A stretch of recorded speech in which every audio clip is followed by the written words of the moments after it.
HawkFanatic.com, brought to you by Big Dog Tech Solutions. Dr. Lance Forbes, Diamond Dental in Cedar Rapids. Streets Maintenance, Remodeling, and Plumbing. The Oxyokin in the Amanas. Dirk Sterner, Taxidermy. Premier Automotive, Senior Benefits. Diamond Dreams Sports Academy. Harty and Stocker Jewelers, 101 South Dubuque Street, downtown Iowa City. The Midtown Family Restaurants. Suppo's Flowers, the home of 1-800-800-ROSE. GT Carr and his great crew at Suppo's Building and Remodeling. Mike's E-Keys for Cars. Steve Anderson, Hawkeye Title and Settlement. And Patrick Eads and his staff at Deary Brothers Ford on Mormon Trek. Here's Tom Suter and Pat Harty from HawkFanatic.com. Pat Harty. He can't hear. He can't hear. He's signaling he can't hear. Well, yeah. Let's try that. Testing. Let's try that. You got it? Yeah. Yeah. Wow. We have the technology. Yeah. Yeah, we do. We do. So Pat and I have just been talking about old press citizen columnist Al Grady, who lived 2 doors down from my mom on Melrose Place. And Joe Murphy brought in a article that Pat wrote after Al passed away. Back in 2003. Yeah. Al was a good friend of Blaine's, too, Blaine Calkins. I imagine so. Yeah. I always got a kick out of Al. Sat next to him for, my first, that would have been my first 10 years. We sat next to each other up at Kinnick Stadium for games, and I interviewed him a lot for stories anytime you needed a historical perspective. And he was fun to tease, too. And, I remember I was telling you the story. Al came to one of the games at Kinnick. He comes walking in, and he's got this Iowa, stocking cap on, Iowa hooded sweatshirt, Iowa, and Andy Hamilton said, "Hey, Al, who you cheering for?" And he told Hamilton to F off. And we all laughed, and that was a fun moment. No, he actually may have told him to go F himself. That's what I think he said. But I thought Al's comeback was good, and that's what Hamilton was looking for. He wanted that type of comeback, and that's got the game. And he got the game off to a good start. So Al was a character. Yeah. Yeah, no, he was, and like you said, he had a certain style to his writing, and he was a homer. He was. And we were talking, I made the mistake of saying that he wouldn't, I don't know if he'd survive. Al would not be a Twitter, from the Al I knew. No. But I don't mean this to say, there's a lot of homerism going on in this age of media. Well, there is. There's a lot of places that have gone from being what you would call more hard news to being more of support, and that's fine. Whatever makes them money, that's fine. But sure. So there would be a place for Al, because there is a lot of homers. Well, and Al was today's media. He had an old school style. He did, and he very some good younger writer, readers today may be like, wait, but that's things change over time, not necessarily for the better. But no, and Al was and when I got here, there were still hard feelings over Gannett basically phasing him out. And luckily, there was enough. Al got phased out in '87, I believe, and I didn't get there till '91. But there were still hard feelings in Iowa City. There were still a lot of people. I encountered that early. You'll never be an Al Grady, zero, stuff. There was a lot of that when I first got up. Oh, you guys, but that's just what happens when a big company takes. Yeah. Who owned the Press Citizen before Gannett? Good question, Steve. Oh, God. Boy, that's a good question. It wasn't Lee. It wasn't locally owned? I don't know. Yeah, I know. That's a great question, Pat. And do we know, is Trump suing them, too? Eventually, it'll all... That was a joke. That was a little levity. No, and it was a good one, Pat. It was a great joke. He's suing the Register. Yeah. Well, then he's suing Press Citizen because it's the Register. Yeah.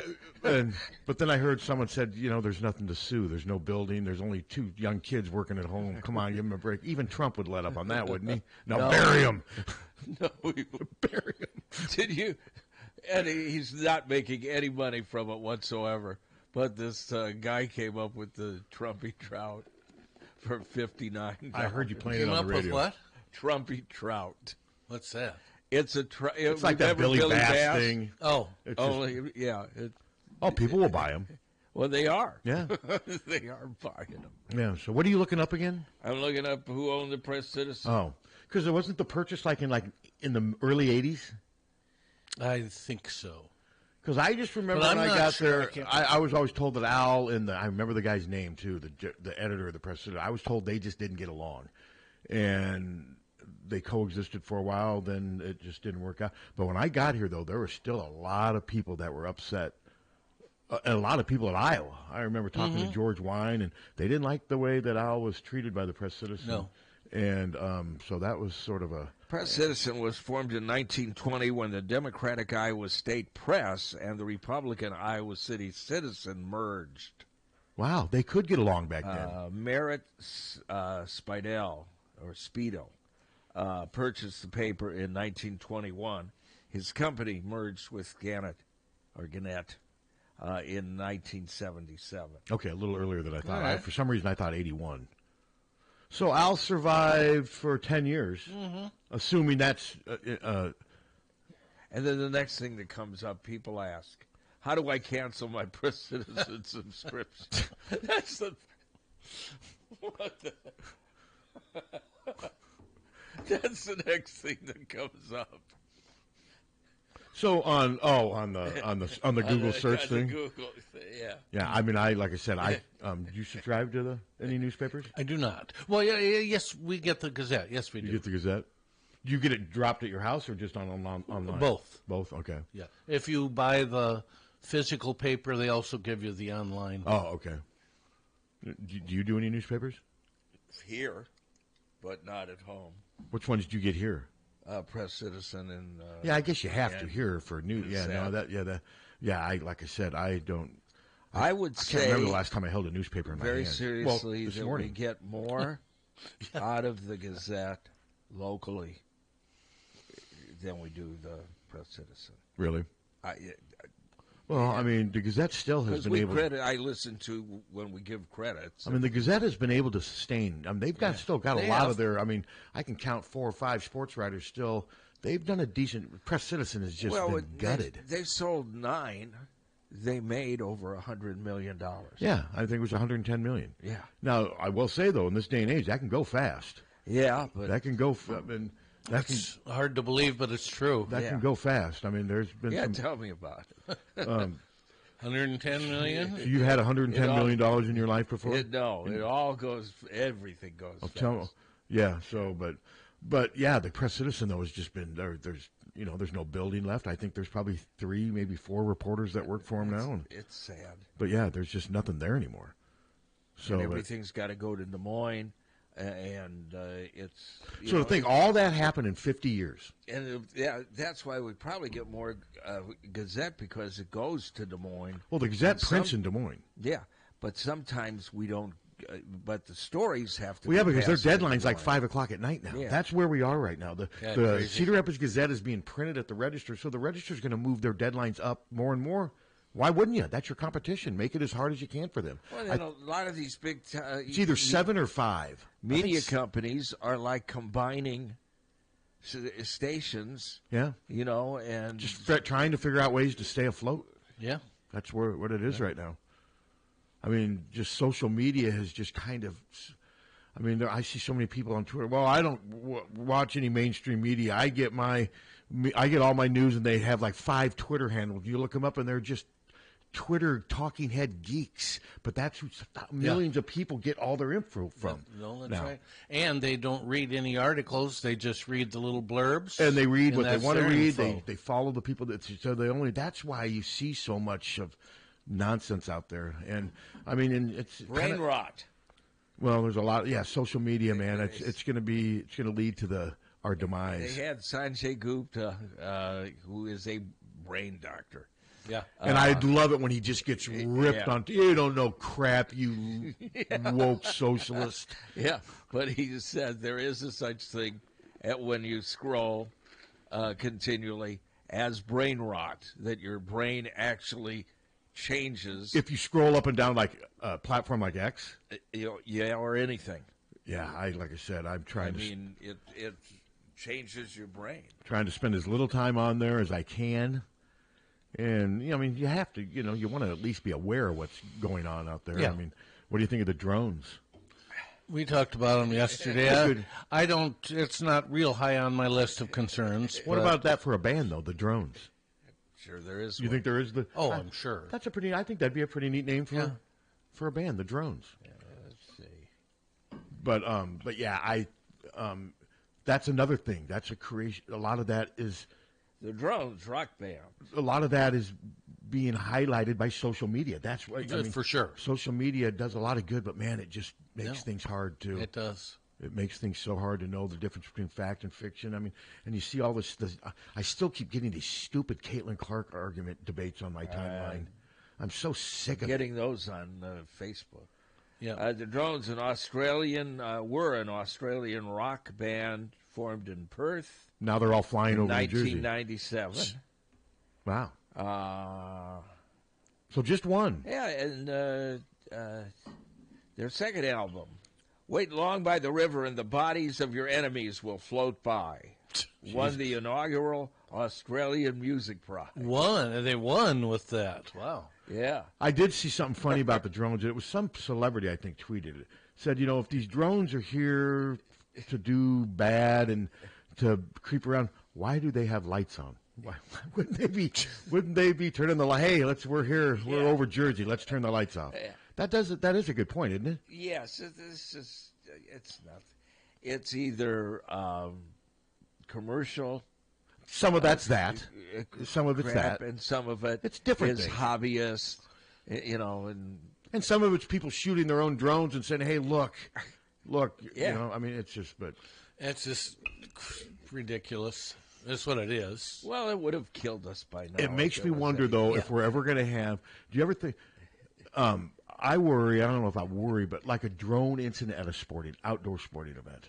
Oh, sure. Yeah. Sure could happen. I'm sure that's what is a concern for security. I mean, that has to. Isn't that the next frontier? There was a drone incident at a soccer match. I know that much. I'm surprised there hasn't been. What more. happened? England. What was it?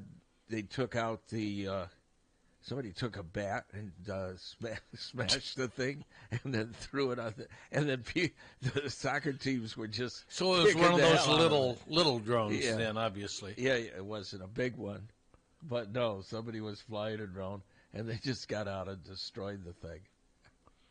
You go, boys. Yeah, that is though. I think that is would be the next kind of, how stuff like this evolves. I'm just surprised it hasn't not happened more.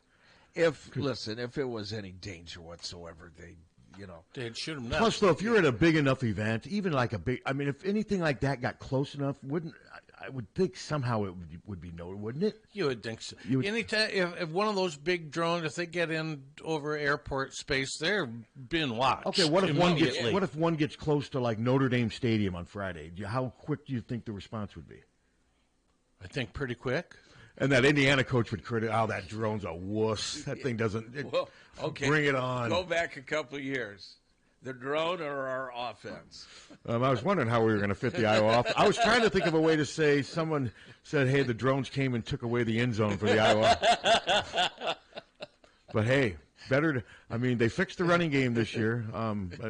For the most part they did. But what's ironic about that, though, is look at how we're segueing right into Iowa football seamlessly. Yeah, I did. You did it. You did it. You did it. Yeah, good work, Captain. Suter and I were happy drifting. Take that, chat room. But I forgot what I was going to say. Those Hawkeyes. Hawkeyes. Running attack. Not completely fixed. Not completely fixed because in 4 games this year, the running attack did not work, and we lost them. And lost them. 3. Iowa State they ran for 202, and Caleb ran for 1. That one counts. The other 3, the main reason they lost, besides turnovers, was the running game. Yes, and the lack of run defense. Yeah, that's right. And also our passing game couldn't pick anything up. I mean, the passing pretty much, other than 1 half against Troy, terrible. I was going to say sucked, terrible, whatever. It just wasn't very good. No. And I wrote today. Do you agree? The portal to me, and this is why I leave. The portal is like recruiting on steroids. You know, there's just more of everything. You know, more list, short list, long. It's just crazy. And it happens really fast. Well, and it's going to happen even faster if they move the open date to after the season, which everybody wants, because that's the big drawback. Yeah, I would love it to where this Bo Prabula, or whatever his name is, can play for Penn State the rest of the season. But the way it's set up now, that leaves him with hardly any window to find a home. And by the time the playoffs are over, especially if they advance, he could be without hardly any. But if they move it to after the season, do you realize how quick these guys are going to have to decide? Because school starts. Yeah. No, exactly. There's no perfect remedy. Because if they moved it to the postseason, with how long the season goes, some of these schools start like the weekend, almost like maybe 5 days after the final playoff game. Yeah. So there is a lot of things to consider, but I mean, it's to the point now where it's hard to even. I'm to the point now where I look on my Twitter, I refresh the thing, and it'll be massive breaking news, and it'll be in massive letter. I'm like, oh my God, what's going on? And it'll be like a cornerback from New Mexico State has entered the portal, you know, or something like that, and it's just nonstop. Hello. Morning, guys. Morning. Greetings from Denver, Colorado. Hey. 50-plus degrees. Say hi to Prime for us, would you? Coach Prime. Yeah. Hey, here's a thought. We were talking about this over the weekend, and do you think there'll ever be a time when we see teams trading through the portal? I don't know if they completely disconnect academics. I'm not sure how you could do that with academics. That would be hard. Because they are still student athletes for now. If they become employees and just don't have to go to class and just represent the university, it's just like the same. Sure. It's like somebody who works in Lansing, sure, then, but they're not there yet. Well, with NIL money, isn't that pretty much where we're at right now? No, because they're still students. Okay. Yeah, I mean, but if they ever get rid of the student part of it and just, hey, we're going to have University of Iowa is going to have our own football team here. They're going to be employees just like the guys who work. And it just becomes a feeder for the NFL. Yeah. Then maybe you would have it. Yeah. Do you think you'll? Not dumb question, maybe, but do you think we'll ever see a time when guys can switch in the middle of the season and continue playing for another team? No, I don't think they'll let it get to that. I mean, hopefully not. Okay. That's ridiculous if that happens. But hell, if you remove the student tag, I guess if you remove the student tag from it, but I just can't see that they're ready to go there. I mean, I just don't see that happening right now. But who knows? A lot of things that I didn't think. Think about where we are now compared to what you would have thought 10 years ago. Incredible. Yeah. Are you excited there, Mr. Suter, about going to Nashville? Excited, maybe. I'm not quite there yet, but I'm looking forward to it. It's fun little drive. Got a Lion's Choice beef sandwich down in St. Louis halfway through our trip, and it'll be fun. Cool. Well, I hope you have a safe trip down there. You know, there's nothing.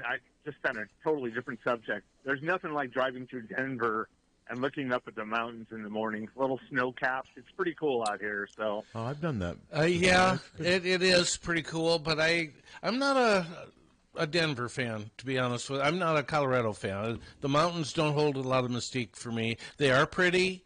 I like seeing them, but there were too many times when we were driving on switchback roads in mountains looking over the side where if we hit an icy patch, our livelihood and we go over the side and we're dead.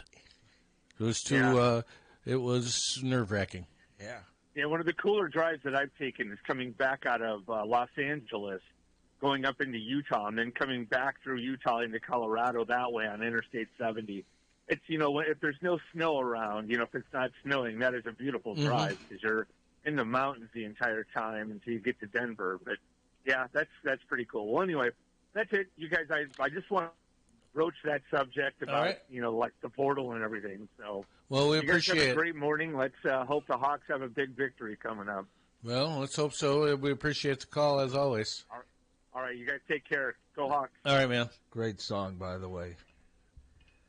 Coming into L.A., Arlo Guthrie are coming out of L.A. Coming into Los Angeles, bringing in a couple of keys. Don't touch my bag if you please, Mr. Customs Man. What year did that come out? Oh, God. 70? What was that song you played right before I came in today? Right before we came on Christmas Rappin'. That was just nauseating. You know something? I look and I thought you'd come in and say that. I forgot it. I meant to say it right when I came in. That was. Did you play that just for me? You know, it was nauseating. It's of the top 10 Christmas songs now, the downloads, that comes in at 6. I'd rather hear Silver and Gold from Burl Ives. Jesus Christ. Seriously. I'm going to come in there and just... I'd rather hear Roger Waters sing Silver and Gold. Can you imagine? And just he gets halfway, and then he just starts ripping Burl Ives. Jesus. And Burl Ives. Yeah. You know, he calls Burl Ives a commie. He doesn't like Jesus. He doesn't. You think he likes Burl Ives? Burl Ives would kick the S out of him. Yeah. You big Burl Ives fan? Sure. What the hell? Burl Ives comes alive again every Christmas, doesn't he? He does. It's Silver and Gold. And then Yukon Cornelius, of course. What did you think of him? I've never heard of him. I remember being either. young. You've never heard of Yukon, the inspector, Rudolph. Oh, God. I've heard of Yukon thrashing Iowa State last night. No, Yukon women by about 30-some Yukon point. Cornelius is the character who basically knocked the teeth out of the snowman, didn't he? I don't know. I don't. You guys didn't watch Rudolph? Yeah, at one time. Yeah, but I don't remember the How can name. you not of remember the... a pretty simple plot? Remember the big snowman? Well, I understand. The snowman, I was afraid of the snowman as a kid. Were you? No. I really was as a young kid. Like 4 or 5. No. I remember watching. I was petrified. I was afraid of life. And that's when you have then you have older siblings who just make the fear even worse. Like, hey, that snowman's in the room, you know. And I'm screaming. Touching your food. I'm screaming. I can't sleep, keeping everybody awake. Merry Christmas. You ever call? Merry Christmas. Merry Christmas. Hello. You guys are destroying a cartoon Christmas classic. I agree. Yukon Cornelius is the prospector. Yeah, the prospector. That's I said inspector. I meant prospector. Herbie the elf removed the bumble's teeth. Oh, it was Herbie the elf. That's right. But you know what bothered me? How about did they Herbie? knock him out though? How'd they knock the snowman out? Or He fell down the hill, I think. Okay. You know what bothered me most about the Herbie the elf? What about? He talked on a speakerphone. So all there was an not echo. A speakerphone, Mr. Know-It-All. Mr. Know-It-All was on Peabody, wasn't he? Yeah. Mr. Yeah, Peabody? he was a prospector. I just couldn't think of the word. I said inspector. Yeah. Yukon Cornelius. See, I didn't pay enough attention to it, I guess. To the Well, it came out those in like names don't mean anything. It came to out me. in like '66, I think. So how old were you then? 14. Yeah, see, you were already. I was 2 when it came out, so it was a little bit. But you would already. Yeah, see, I don't have hardly any and memory of that. You were even a little older, weren't you? Like 17 when it came out. Yeah. Yeah, I wasn't watching Ask Rudolph. me what I was doing. Radio and bitching. Yeah. In that order. But how do we segue back to the Hawks? Well, we got. This has been easy. Tomorrow we've got press conferences for both women. And Fran's got one at 2. And then Friday, the women play Northern Iowa. Dallas is going to be covering that game. I'll also be covering it from home, but he'll be at the arena. And that ain't going to be a cakewalk. No, and that's good for me, too, because we have Kirk and players at 12:30 and 1 o'clock Friday. They're making players available, so we'll have a lot of Iowa. A lot of stuff, a lot of content this weekend. It's been And you're not going to Sioux Falls, are you? I am not going to Sioux Falls, and I just confirmed I did get I got my stringer all set up for the bowl game. I'm Russell. Oh, good. So Ann and I won't have to do any work. You will not have to do any work. I think you guys should do a podcast, a Hawk Fanatic podcast down there. Just tailgating with fans. And I think that'd be a good podcast. Well, we've done it before. Just that would be fun. Hello. Hello. Last night I watched Iowa State women, and they really ran into a buzzsaw. Yeah. Now, is Connecticut that much better than them, or Yes. did they just get them? Well, yes, they are. I mean, they're that much better. I don't know if they beat them by 30 points every time they play, but they're a better team. Yeah. Well, they had 3 people. 2 of them got 27 points, and a freshman got 29 points. Yeah, and that freshman was the number 1, I believe, player in the nation last year. Yeah, strong. Yeah. Yeah, Sarah. Is it Sarah Strong? Sarah Strong. Wasn't that a good song by the? And they had UConn had 23 pointers. 23 pointers, which is 10 less than Tennessee had the other day. Yeah, but UConn's way better than Tennessee. Way better. Don't you usually go to church on Wednesday? Well, we have time off. This is our time off for Christmas. Church gives you time off. I mean, that's wow. It's our women's group, and we have time off. Okay. We don't meet again until after January. I see. So you won't get any prayers. Sin away. Wow. We better get some. We need some. So anyway, I overslept. I didn't get up until 9 o'clock. Oh, man, the first half an hour was dynamite. Yeah. Electric. Dynamite. So anyway, then I watched that, and then I turned over and watched the NBA game where the Bucks won. Oh yeah, they had that in-season weird tournament. That they had that last year. I think last year the Lakers won. Yeah, I don't get it either. The WNBA had one of those Commissioner's Cup or something. I didn't get it at all. I'm not watching the NBA much right now. Well, every once in a while I'll watch it just to see what the heck's going on. But anyway, is it bad outdoors with the snow or what? No. Slippery though in spots. Be careful. Bit. Yeah, there are. I ran into some spots. Yeah, I did too this morning. Yeah, there were some spots. Yeah. Oh, okie doke. Is it supposed to be better tomorrow? Tomorrow some rain and snow mixed, but then this weekend it's just cold. And then we're almost into January. Yeah. I mean, this has been so far a pretty good December and November. Yeah, we haven't had any snow, hardly any snow at all. And January and February are just waiting to just kick our ass. They're just going to kill us, back us up against the ropes. We'll be snowbound and not be able to go anywhere. One haymaker after another. And you think the women will win on Friday? I do, but I wouldn't. I mean, this team beat Iowa State. Yeah, they did. So I wouldn't. Yeah. But no, I think it's here. I mean, it is. Yeah, I mean, no, it's a game. If it was there, I would say it's almost a toss-up. But I think here, I think they'll win. Yeah. Well, it's here, so we're going to win. Okay. I'm with you. Okay. All right. You guys have a good day. Yep. Bye.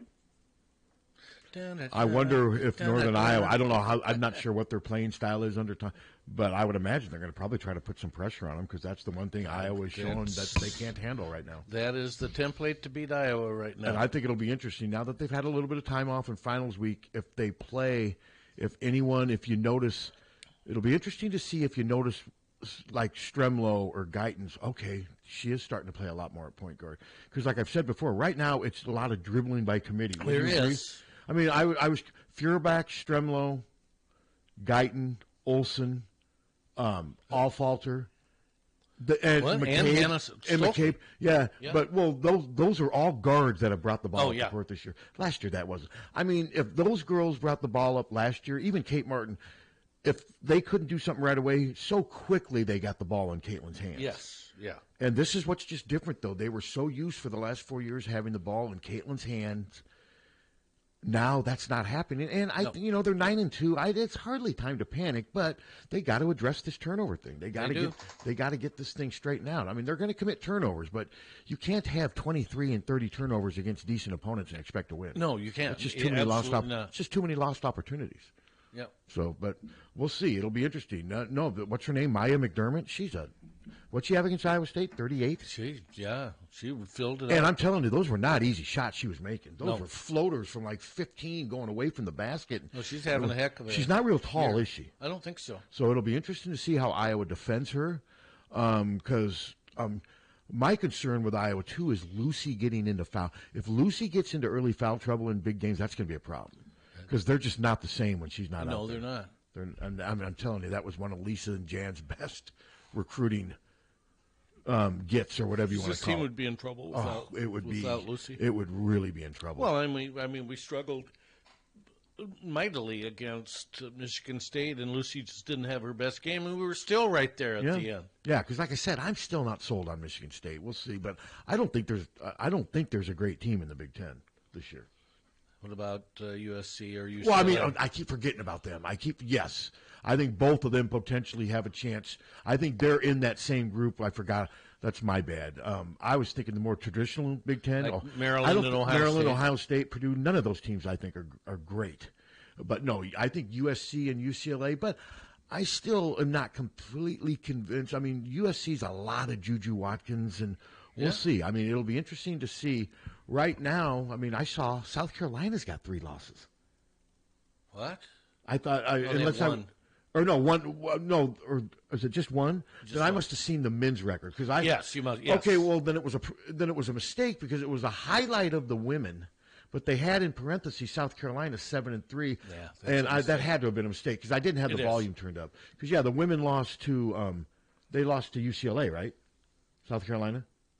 Yes. And they haven't lost since then? No. At least not that I'm aware of. Not that I've seen. They were ranked number 2. Who's ranked number 1 right now? Notre Dame. Okay. And I've seen Notre Dame play, and I think they're really good, but do I think they're like one of those great UConn, Tennessee type teams? No. I don't think there's a team close to being like that. There were some years where you just knew UConn was going to win the national championship. Oh, for sure. A lot. Even if they had injuries to 1 or 2 starters, you knew they were still – like when Breanna Stewart was there and they won all 4 years, you just knew they were going to win every year. Stewie. You like Stewie, Cap? Yeah. And then same with Tennessee some years. Yeah. When Candace Park, you just knew that they were going to win. There's nothing like that now, and I think that's better for women's college basketball. And we'll know a little more this weekend. USC and UConn play each other. Yeah. And that'll be fun. I think they're both really good teams. I don't think either one of them are juggernauts. I mean, I've watched UConn play a couple times now, and I mean they're good. They're solid. But we'll see. No, they're solid. And Beckers, you can't compare it. She plays such a different game than Caitlin. They're just different. I mean, Caitlin plays with the ball in her hands almost all the time. Paige is more off the ball. To me, Paige is more Lucy Olson. If Lucy was in that type of situation. I mean, Paige does handle the ball a lot, but I see her doing a lot off the ball, too, whereas Caitlin almost always, because, I mean, Caitlin, in addition to being a great scorer, was also, in a way, a better point guard. Yeah. Hello. I'm pretty sure UCLA's number 1 and Notre Dame's number 3. Okay. Oh, I'm sorry. And where's USC? Are they like 5? Probably. They're in the top 10. Yeah. Okay. I think I saw where USC was 5. So yeah, those are the. Whenever I include the Big Ten now, I got to remember the. Yeah, he is right as UCLA, but Notre Dame's right up there. And UCLA's number 1 right now because they're undefeated and they beat USC. I mean, we still don't know if they're the best team. It'll be interesting to see. And if they truly are a great, great team, they should be able to come here in Iowa City and win. Don't you agree? Yes. And I'm not convinced they'll do that yet. Now, don't get me wrong. I mean, how confident are you about Iowa winning against USC and UCLA here in Iowa City? Not very, but I think they'll both be good games. Oh, I think they'll make them work. Yeah.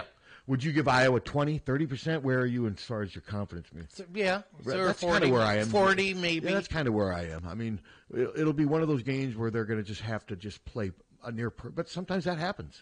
And, Addie's not going to be able to stay with Lauren Betts. I know that because she couldn't do it in high school. No, and then the problem with that, too, is that Lauren Betts is also 3-4 inches taller.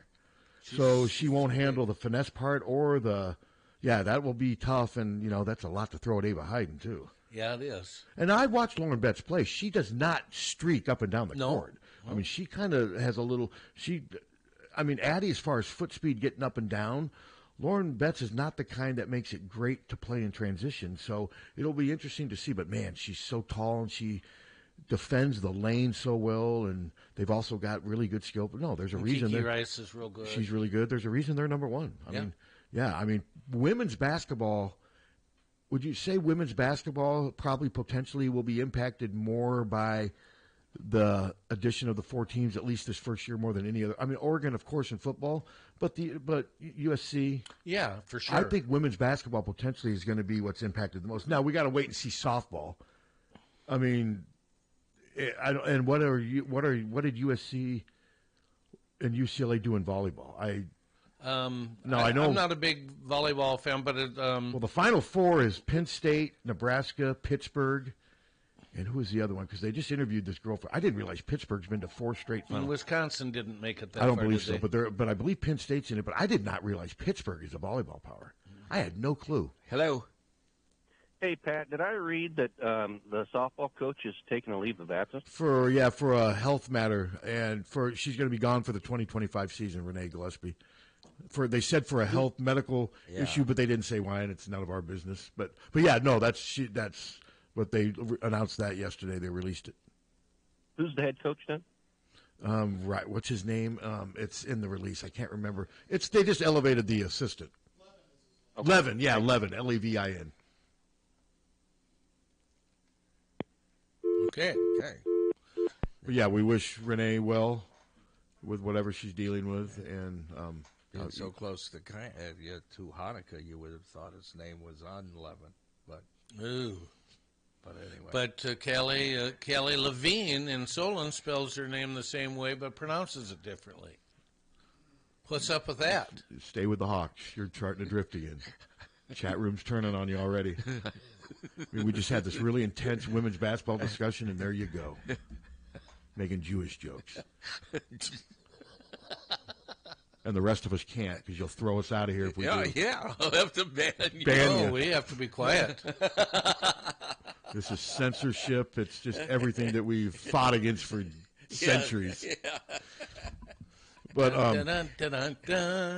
yeah, I do get it. The portal though, the portal is so funny on social media.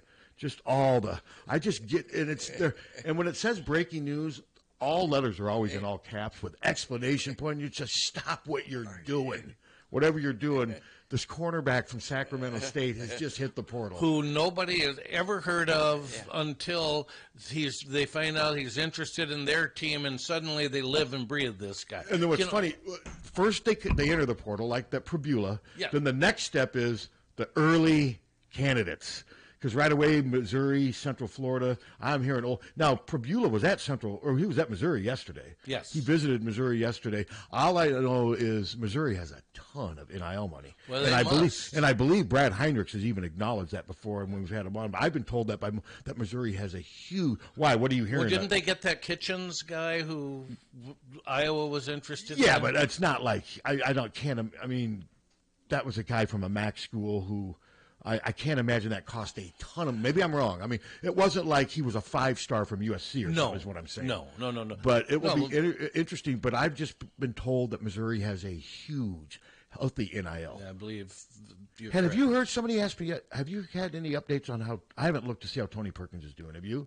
It's funny you mentioned that. Just someone was bitching about him making $500,000 going to Missouri. That's not how much he got. No. And no, I haven't heard how Tony's done. I haven't. I'll look it up during break. I think he got 200. And I think Iowa was. And I think Iowa was about 150 or something. From what I've been told, if I'm wrong, set me free and correct me.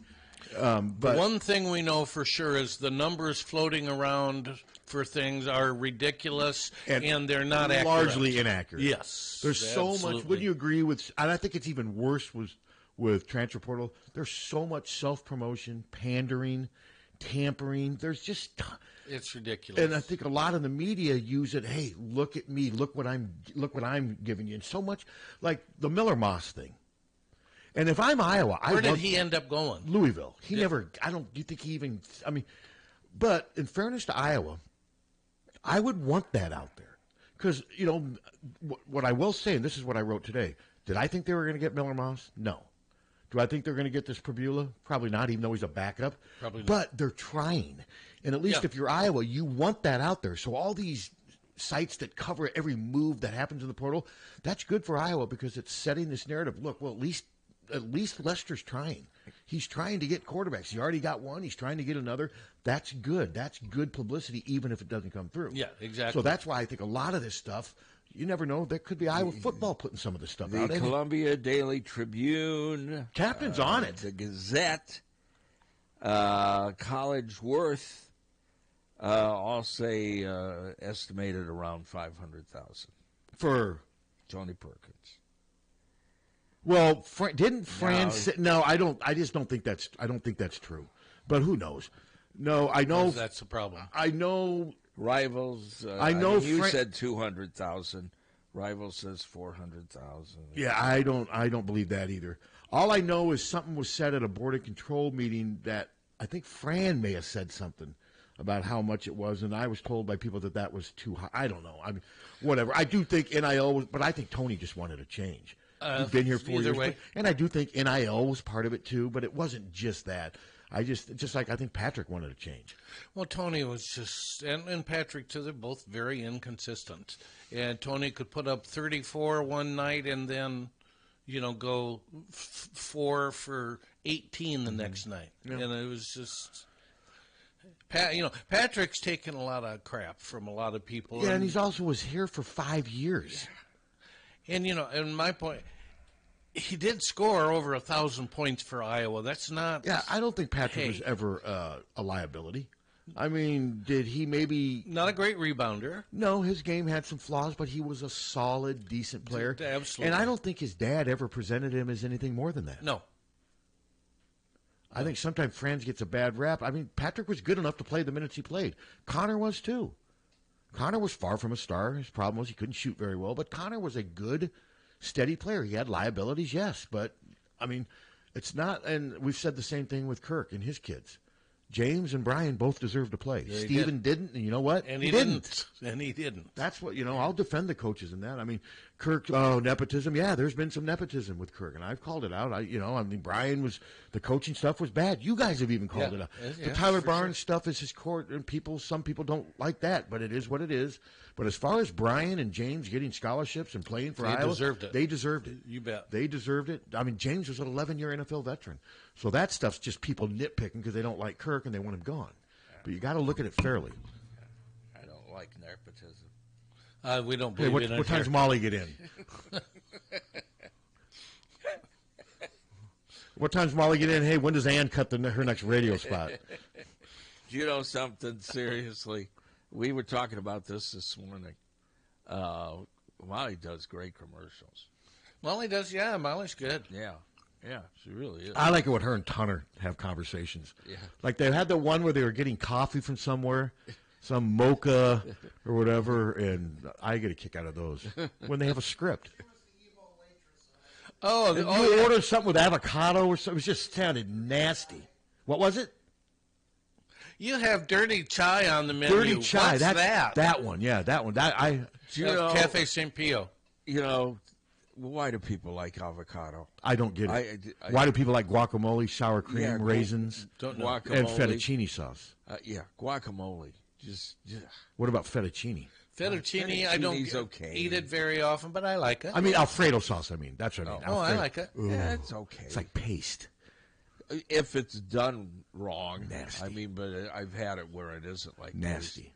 But avocado and no, I don't get avocado it. I mean, I'll see somebody have a beautiful taco, and the next thing you know, they're putting avocado and sour cream on it. I want to arrest them. Up. That's disturbing. Yeah, that should be a felony, not a felony, but a misdemeanor. No, a felony. No, not a felony. Yes, a felony. Is it terrorism? It's execution. It's food.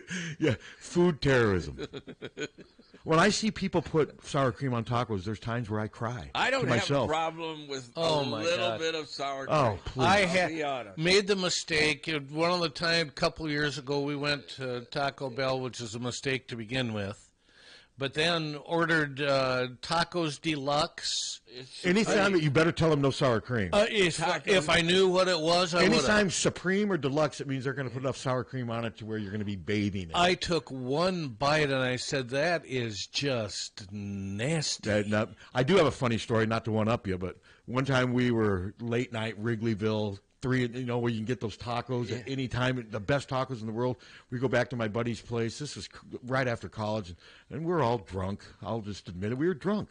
And we all had our tacos, so I went to the restroom, and I come back, and they had put freaking tons of sour cream in every single one of my tacos, and I threw a fit. Did they do it purposely? Oh, of course. Yeah. Yes, they did it to piss me off and to watch me make a fool of myself, which I did because I couldn't eat them. And then they ate them because the guy who did it liked sour cream. Oh, I'll take them. They put sour cream in every single one of my street tacos. What do you think of that? What I had to do... That's not nice. I had to open up my taco, scrape out it's as much of It's not worth it. I've tried it.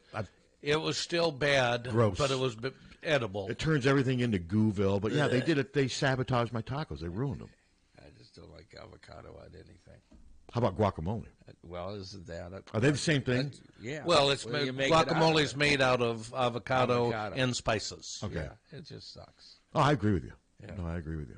And this is a perfect time because I'm going to go make some tacos, and then we'll be right back. I wish we had. I wish we did. I do Taco Tuesday every day at different places. Yeah. We'll be back.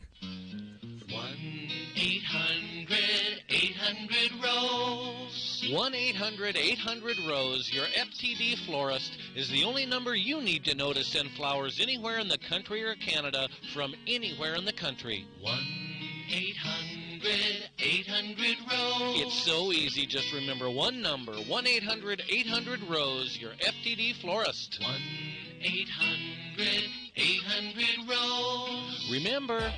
For a gift that your loved one will treasure for a lifetime, find it at our family-owned jewelry store in Iowa City, Harty and Captain Jewelers. We can show you diamond engagement rings, colored stones, fashion jewelry, and watches. Our jewelers are on site, so we can design jewelry for that special person in your life. We are Harty and Captain, serving Iowa City and the surrounding area for 3 generations. Harty and Captain Jewelers, downtown Iowa City, and HartyandCaptainJewelers.com. Ask for Willa, Terry, Tim, or Kate. One of us is always there. Don't wait for an emergency to get a backup for your car keys. Unlike the olden days, car keys have gotten extremely complex. Mike's eKeys for Cars can generate the most technically advanced automotive keys that are on the market today. For spares and lost keys, Mike's eKeys for Cars can produce most conventional transponder, high security, and remote head keys. Mike's eKeys for Cars will keep you on the road. Call 319-330-9185 and schedule an appointment today. Don't wait until it's too late. Call 319-330-9185 today. When someone is kind enough to share their time with us, we better make it worth their while. They don't want to do people call it the game, right? Patrick Gades and Terry Adams of Dairy Brothers Ford talk about what Here For You means to them. You don't have to spend a half a day in our dealership to get that good competitive price. We just want to try to deliver that to you up front. And that makes me feel good, makes me proud. Because that's what people want. They want a fair, honest deal. As far as a statement Here For You, we want to not just say it, but live it. Find out what it means to you at Deary Ford in Iowa City. GT Carr, owner of Supple's Building and Remodeling, has been offering unmatched service and quality for over 25 years. The trained professionals at Supple's Building and Remodeling will install and guarantee the products used in any job, no matter how big or small. They also stand behind their work and offer no-nonsense, exceptional customer service from design to completion and beyond. Whether it's a simple window replacement or a major house addition, you'll have the confidence that Supple's Building and Remodeling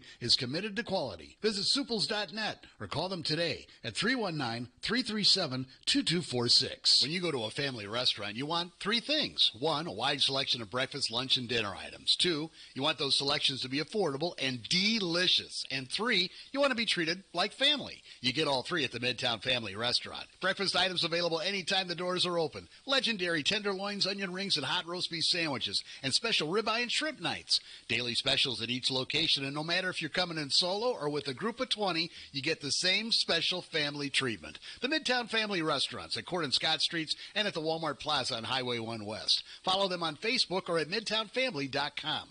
The family's waiting for you. Diamond Dream Sports Academy, 20,000 square foot indoor facility, holds 8 batting cages, space for infield work, space for throwing and pitching and all your arm care needs. Offers private instruction, group lessons, camps and clinics, leagues, memberships. Rentals available at Diamond Dreams is open to the public. Our top level instructors include former professional, college, and Olympic athletes. Our coaches will help these athletes achieve their full athletic potential, develop a strong work ethic, and a solid base to build. The last thing you want to do is look back and wish you had worked or played harder. Locally owned and established in 2005, Diamond Dreams is Eastern Iowa's premier training facility. Located at 2905 Stoner Court, North Liberty. Call today and reserve your time. 319-665-2173.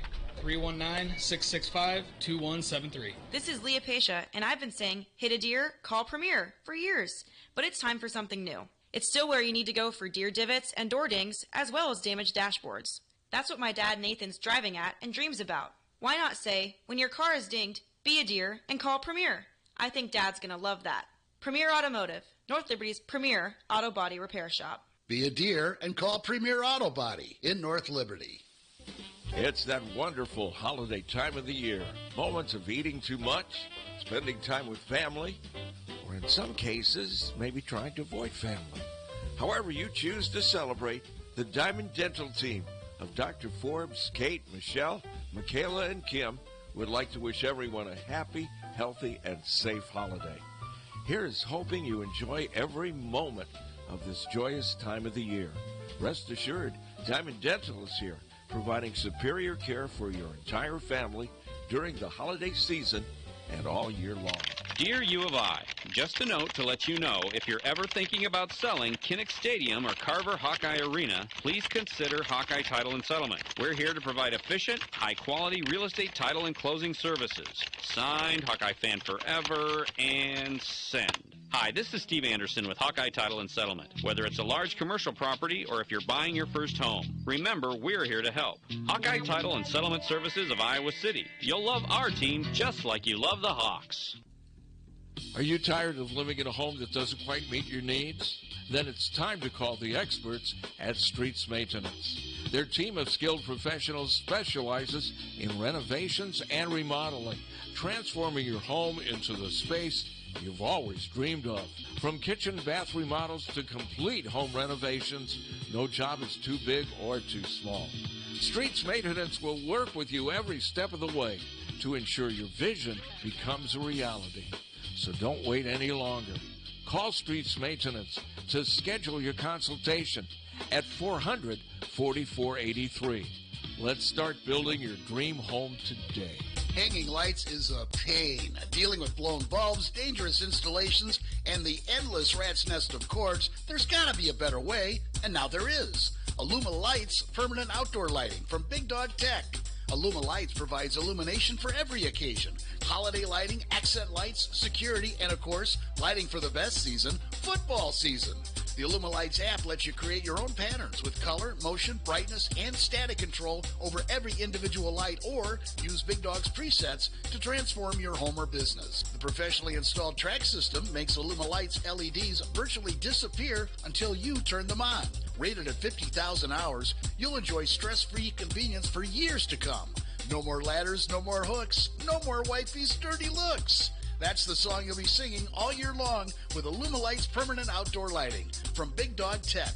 Find out more at BigDogTek.net or call 319-395-0800. Hi, this is Jill Sterner with Sterner Taxidermy in Lone Tree. It's hunting season again, and I'm inviting all of you hunters to follow us on our Facebook page. You can view Dirk's award-winning artistry, his workmanship that he completes with each individual piece. We can be reached at 319-330-1774.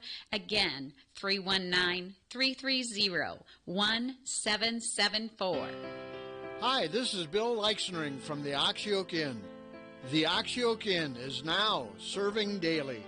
Our Oxyoke family is ready to serve you with the same quality of food and service you've come to trust since 1940. Now serving lunch, dinner, banquets, and carry-out daily with 4 portion sizes. Sundays featuring our famous brunch buffet. You can also order curbside carryout and pies to go online and take the comforting taste of the Oxyoke home to your family's table. Visit oxyokeinn.com for hours, menus, reservations, carryout, specials, and gift cards. From our Oxyoke family to yours, we can't wait to see you again soon. Oxyoke Inn, in the heart of Amana. From the Harty and Stalker Studios, in the heart of the Hawkeye Nation, this is the mighty 1630 KCJJ, Iowa City. Harty and Stalker Jewelers, making memories, making moments. It is going to be partly cloudy today. We'll get to around 31 for a high this afternoon. The wind northwest at 10 to 20. Tonight, clear this evening, becoming cloudy after midnight. We'll drop down to around 21 for a low. Tomorrow, off and on light snow as temperatures climb into the upper 30s. We may see some rain mix in at times, our high 38. And then on Friday, partly cloudy with a high of 29. I'm meteorologist Sean Cable on the mighty 1630 KCJJ. Currently, it's 28. KCJJ weather, brought to you by Plum Supply. Plum Supply, kitchens and baths. Your home never looks so beautiful. I got this. We listen to you guys every day. Love your perspective. Love the jokes in the morning. And would you please mention our business, Wimpy's Burger Stand in Santa Fe, New Mexico. Wimpy's. Wimpy's. See, now I would totally eat at Wimpy's if I were there. Is that from Popeye? Yeah. Yes. Yeah, the guy who liked hamburgers. Yeah. Yeah. I used to love those platters of hamburgers that Wimpy had. They always looked so good. Yeah. Now, it looked like he had them plain. I mean, it didn't look like he had I love plain hamburgers. cheese. Didn't look like he had lettuce, tomato, Have you ever had a nothing. Whopper with just cheese? It's pretty No. good. I've had a Whopper with... I have. It's pretty good. With It is real good. I mean, I would also throw... He wouldn't, but I'd throw onion on it. I don't need cheese on... I don't know. We don't like cheese that well. I like cheese on burgers. I do, too. Yeah, they're okay. And I don't mind ketchup and mustard, but every place always puts way too much on. It's just like soup. I don't like ketchup. I don't like ketchup on my burgers. I do a little, just a tiny bit. You like mayonnaise on your burgers? I will go a Just step a tiny farther bit. and say I don't like ketchup at all, and I don't like mustard at all, and if it's on my burger, I can't eat it. I like mustard on some stuff. I like them on hot dogs, on brats. Yeah, but I don't. I don't mind them on hamburgers. Just mayonnaise. No, you're not going to justify it. You can't. Yes. Hunter likes mayonnaise. Yeah. And guacamole. Ugh. Go ahead and F up those tacos, Hunter. Oh, I think putting mayonnaise on a hamburger is... Oh. Well, you don't put a lot on it. Well, you put any on it, it's a crime. Put a little bit on a bun. Ew. No, that's a big ew. Yeah, that's disgusting. But he also likes Big Macs. How about the chicken Big Mac? That's stupid. Have you tried it? No. Yeah, I can't imagine that's a big seller. How it can't be good. It's got Thousand Island dressing on it and those. Oh, it's fine. That Big Mac is one of America's favorite sandwiches, along with what I had last night. I haven't had a Big Mac, I don't believe, since the 70s. I had a delicious McRib last night. Don't you get those like every day? Yes. Oh, my God. No, not every day, but I get them a lot. You get them a lot because the last time I was in here, you were talking about how great your McRib was. Yeah, I had it Sunday. Spam with barbecue sauce. I had it again last night. Oh, no, Spam is 100 times no, better. No, where do you get that? Because Spam is 100 times better. Those white onion chunks just make me I don't puke. mind that. It's the meat itself. I don't think it's processed something. It's pork. Yeah. That's what it is. I think and I'm supporting the pork producers.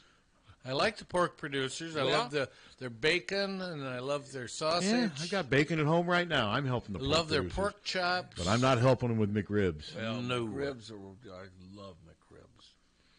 My brother came over here, and everybody's saying, why don't you take him to the Amanas? Why don't you take him So you took him here? to freaking McDonald's for a McRib? No, he said he went nuts. He saw the McRib is back, and he went nuts. Why don't they have them just permanently? Why is it? I don't know.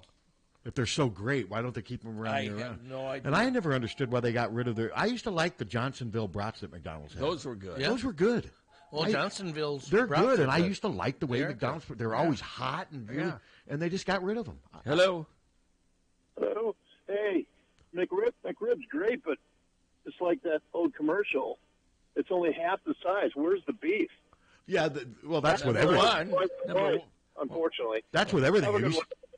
It's the same size. Have you seen their fish sandwiches? Oh, I don't think so. No, I don't think anything's the same size, Captain. I mean, the best test, though, like a fish sandwich. In the old days, if you took it and shook it, it couldn't move. The guy goes, where's the beef? It's pork. But with the new fish... but his point is it's a lot smaller. Figure of speech.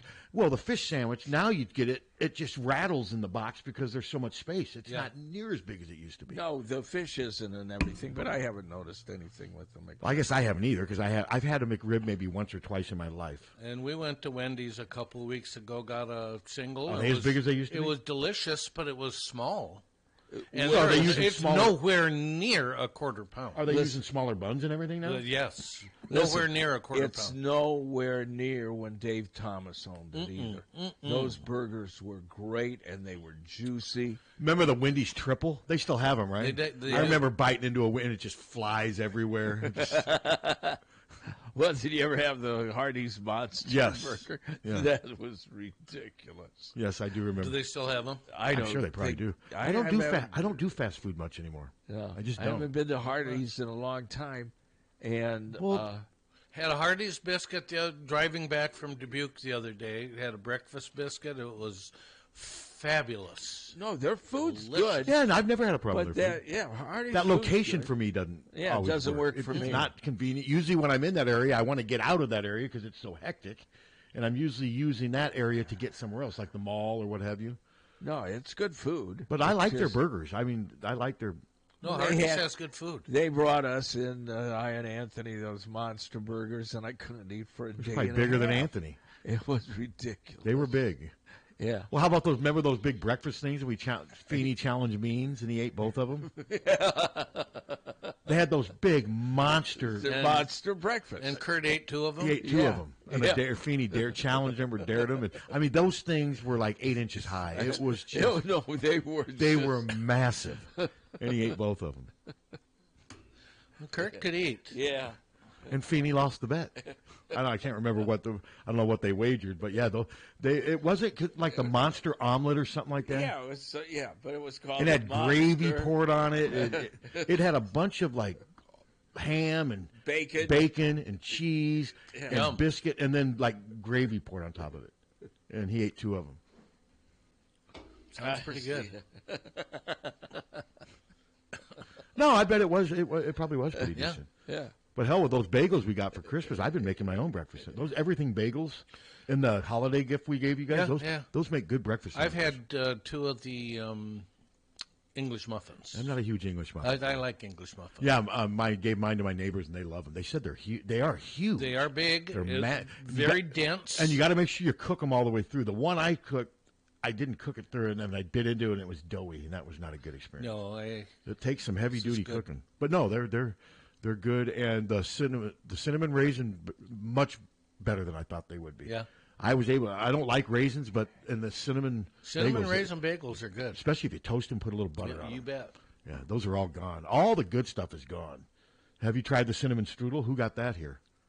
I don't know who got them. There were two things of cinnamon strudel with vanilla frosting. Molly would love that. Oh my God! I hope were they Molly good. got one. And then the chocolate chip brownie. Who got that? I don't know. There was a big, massive chocolate chip brownie. I took the English muffin, and I was happy. So.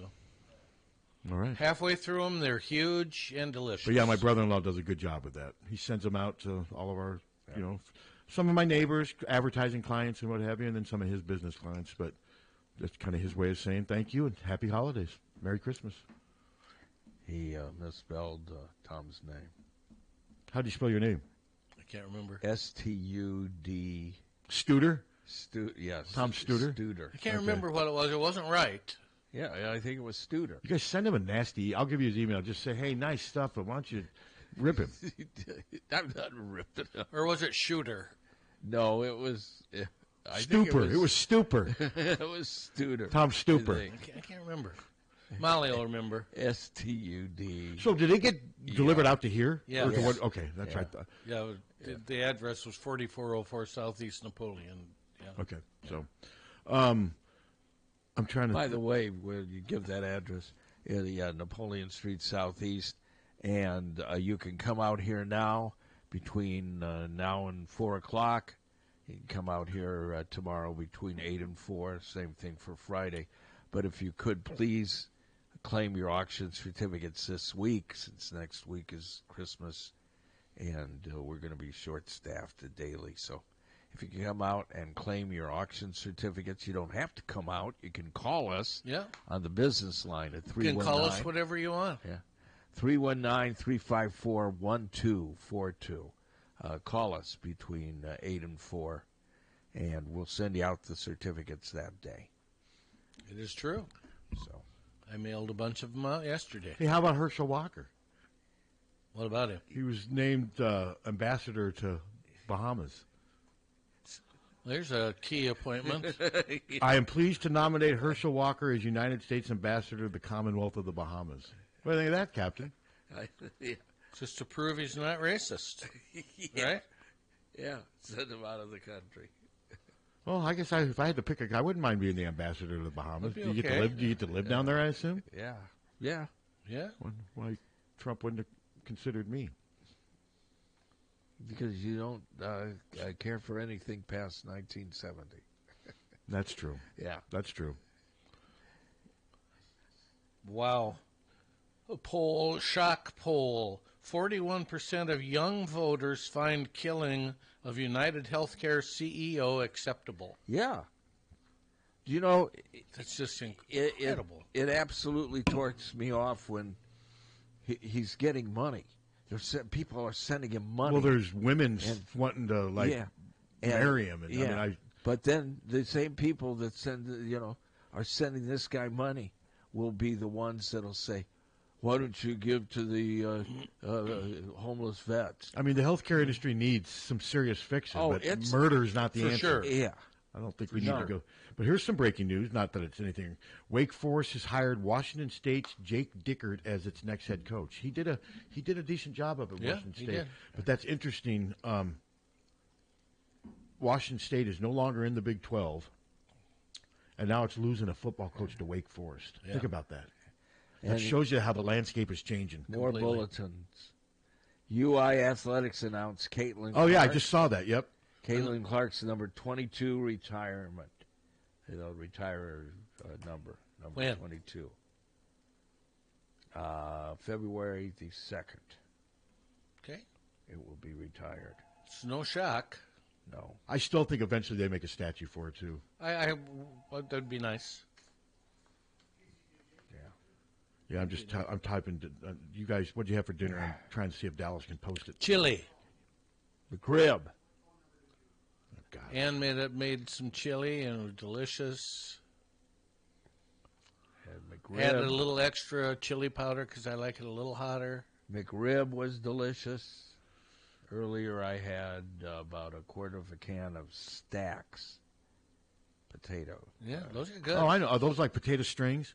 No, they're like Pringles. Oh, okay. Only okay. they're a little thicker. Okay. And saltier. I like. Okay. Yeah, I like Pringles. Good. Pringles are good. They're okay. I like Stacks. I only like the original Pringles. All the. No, I don't like a bunch of. See, I like salt and vinegar. Anything that's good to me. Yeah, I like sea salt. I can do that. You bet. But no, I think that's the retiring of Caitlin's number is obviously not a surprise. Well deserved. They retired Megan's number. But I still think, and I know statues don't come lightly. I still see at some point a statue of her where the Gable statue used to be. And it'll be of her shooting a 3. I would be in favor. I think if there's anyone who deserves a statue, it's Caitlin Clark. And statues don't come around very often. I get it, but nor does she. No. I've actually written that column before that I think she is deserving of a statue. But no, the retirement. She deserves it. Yeah. I mean, she deserves everything that comes her way. I mean, they showed her doing a workout video yesterday with the new coaches there. I mean, they were working her ass off. I mean, a lot of ball handling skills and what have you, but it was pretty intense. Had 1.7 million views. Yeah, and then it also underneath it turned into an argument. The white grievance crowd is still pissed at her if she betrayed us because she acknowledged the people that if you acknowledge white privilege, you're just an enemy to them forever. And she's a sellout and a traitor and woke and all that. That's if you look at the thread, that's what it turned into. It's just crap. Fine, go away. It's S. I mean, she speaks her mind. She doesn't cater to any group. She caters to her own feelings, how she feels about any given circumstance. Well, there is white privilege. I mean, yes, there is. Of course. There is. Yeah. Well, look at us. We're all white. Yeah, look at it. And we're privileged. Yeah. Well, I don't feel it anymore. Yeah, tell me where I'm freaking privileged. Yeah, I'm 70. When you get to be in your 70s, I have had. Well, yeah, but I have worked. I mean, well, yeah, but you were able to get that work. Well, true. Okay, so yeah. So you're saying I'm privileged, and the only reason I'm even here is because I'm white. Yes, I was looking for a black sports guy. But they're too smart to come here. Yeah, they don't want anything to do with They're not going to be your DEI hire. Ooh, Caitlin's ceremony is going to be when USC is here. Oh. And she's going to be at the game. That's good. Oh, I mean, cool. that'll be good. That'll hopefully give the team some. Well, and obviously Juju Watkins. Yeah. She's the one compared to Caitlin. That will be interesting to see. The thing is, though, something like that could also fire up Juju Watkins. It could. Watch her come in here and drop 60 on them. I had a black applicant before we remodeled this place when we were here the first time. Yeah. And I could tell when he walked in and looked at the place. And he said, I don't know if I'd fit in here. And yeah.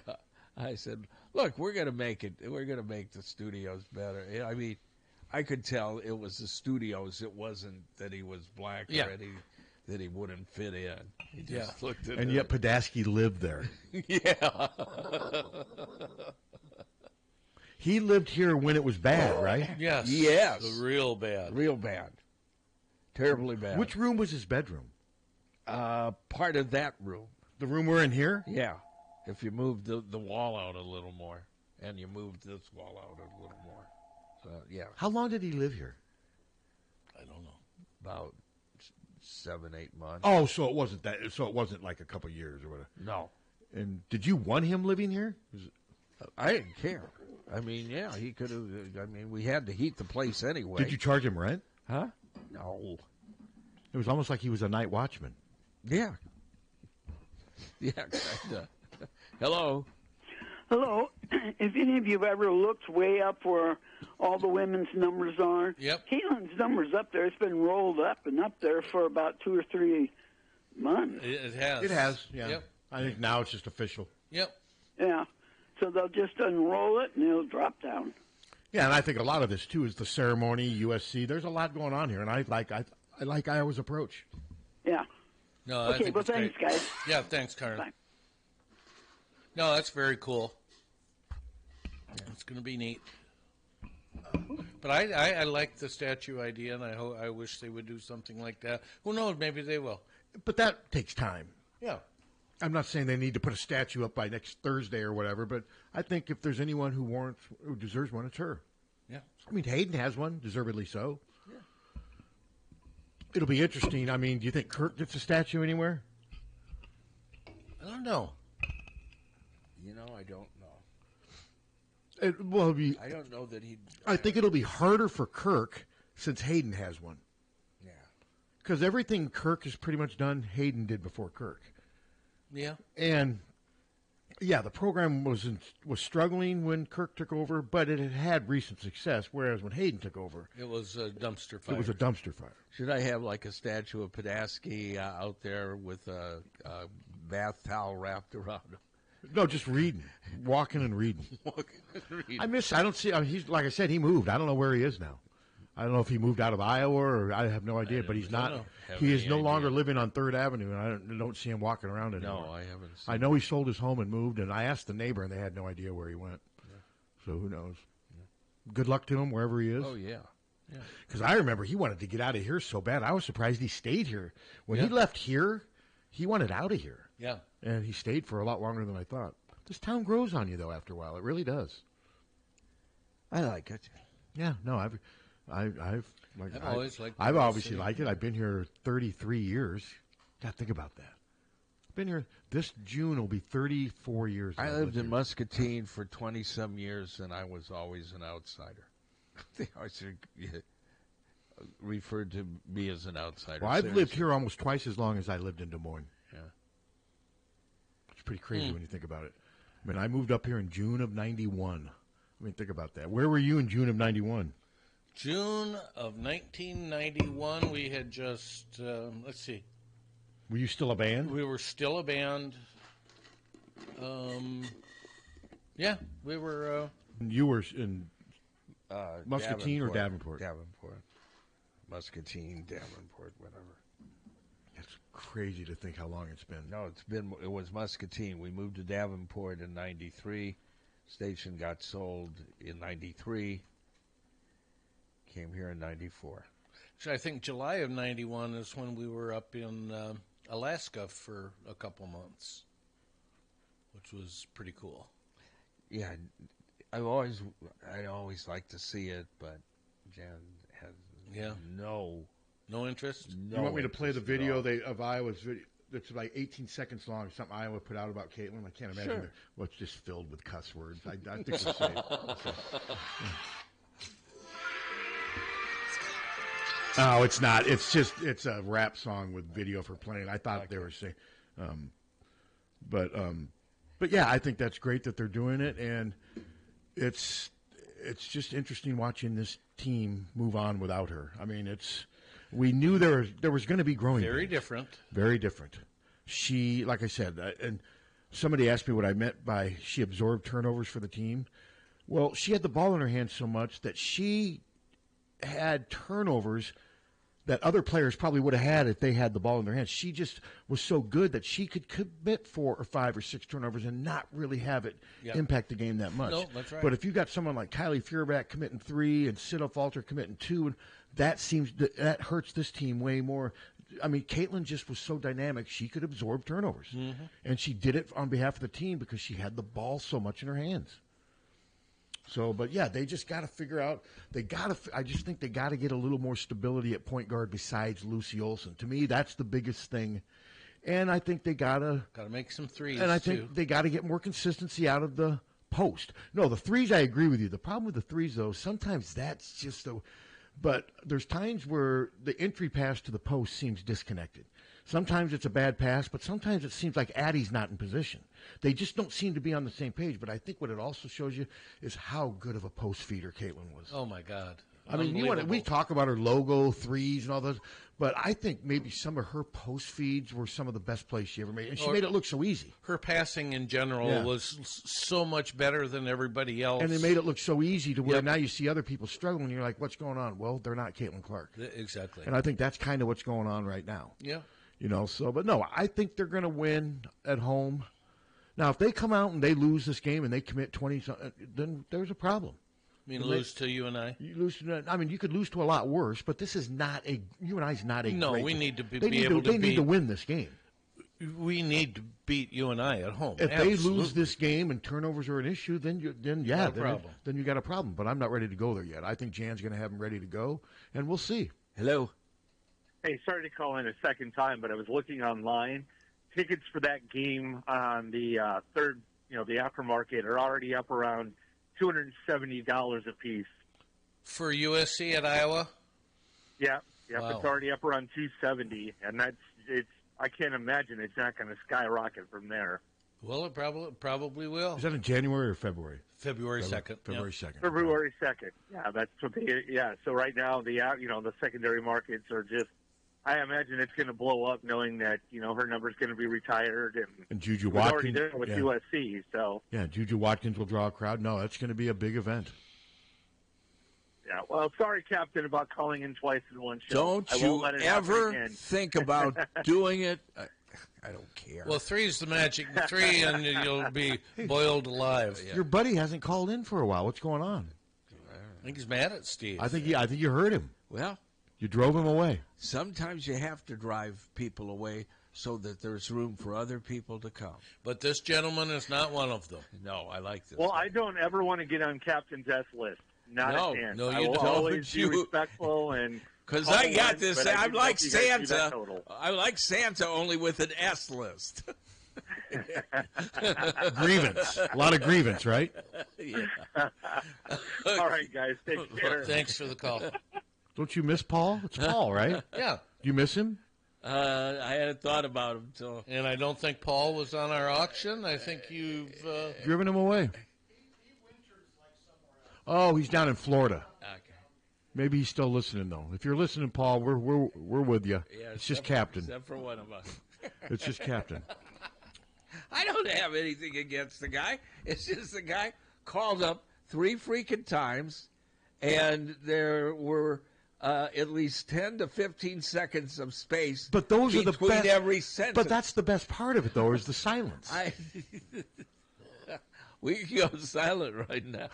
But I think you like it when there's silence. I like it when there's or awkward. I walk off and I like it when there's awkward silence. That wasn't planned. Yeah, I like that. You like that, or when I walk Well, off? I didn't see you walk off. I had turned the radio off that day, and thought I was the cause of you walking it off. And was glad. No, I thought my tweet or whatever, because I didn't know what was going on at that time. My tweet about everyone's entering the portal. Well, as it turns out, Tom, I really wasn't that off.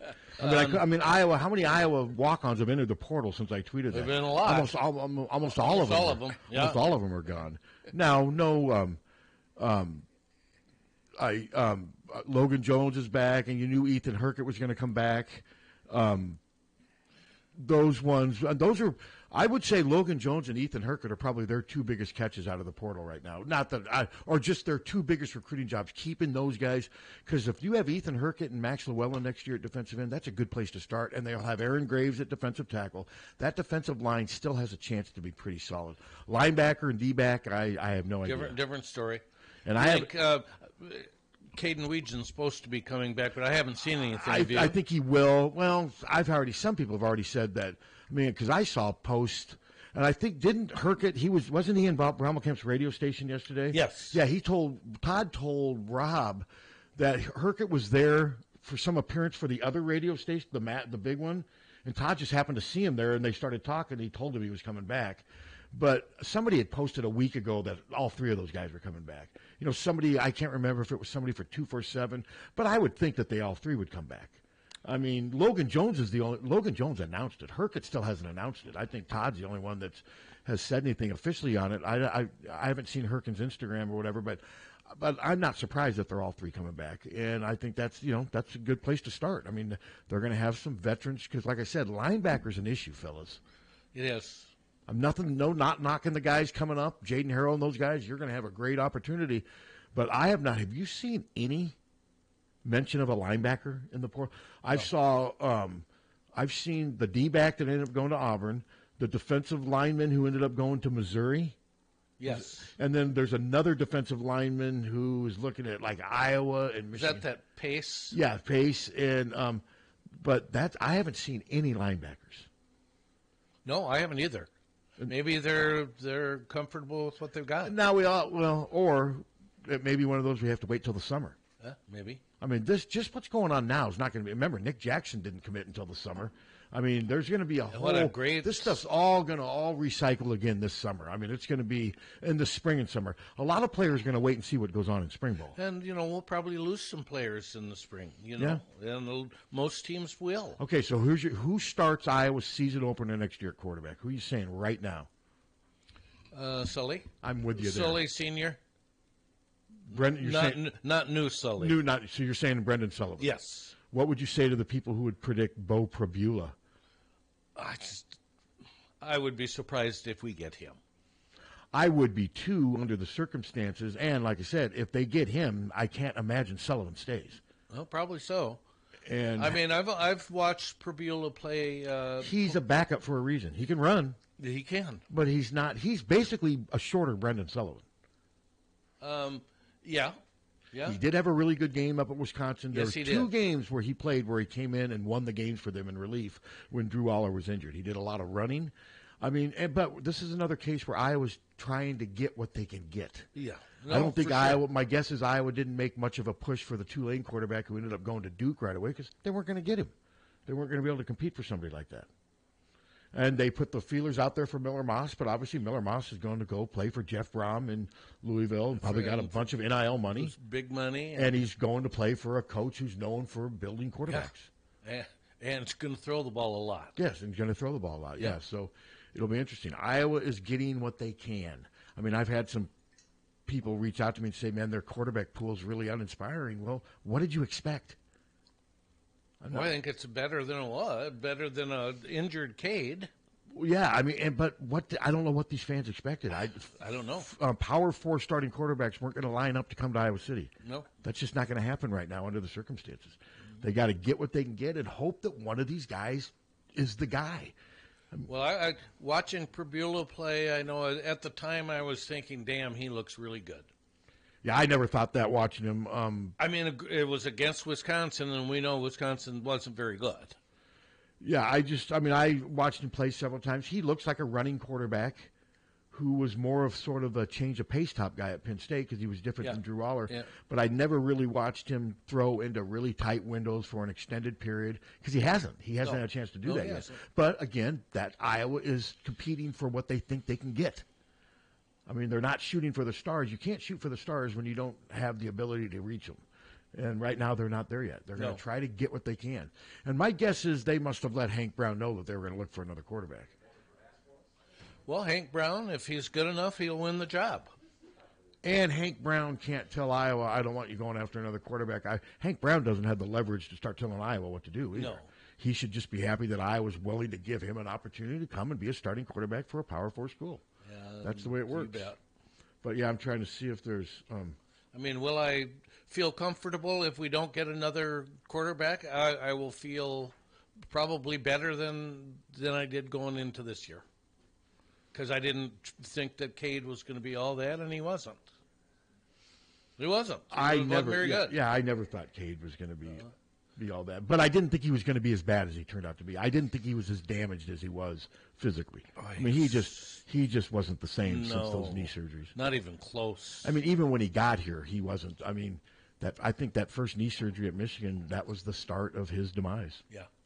But Kirk threw all his eggs in the McNamara basket, and it turned out to be one of Kirk's worst coaching decisions. As it turns out. So, I mean, we've talked about this before. McNamara, Brian as coordinator, and Brian as quarterback, those are three of Kirk's worst decisions. Some people will say Greg Davis. I'm not ready to go there. Greg Davis did go 12-0. They did go 12-0, and I don't think a bunch of great offensive masterminds were lining up to be Kirk's offensive coordinator then either. No.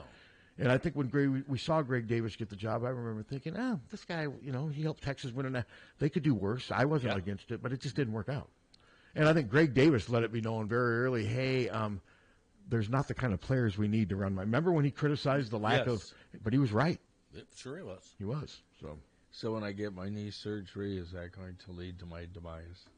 Did I tell you what somebody said to me at Hy-Vee? No.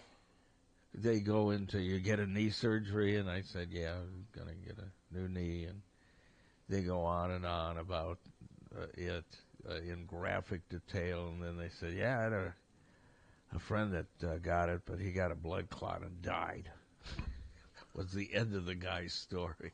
Well, you can get a blood clot just existing here. Yeah. I said, well, thanks for that. Yeah. And so is this how we're going to end this thing? Wouldn't you want to end on a happier note? Well, yes. Come up with something happy. Well, you come up with something happy. Well, we were doing happy things. You're the one who brought us down. You need to lift us back up. Well, you talked about the knee surgery leading to the demise.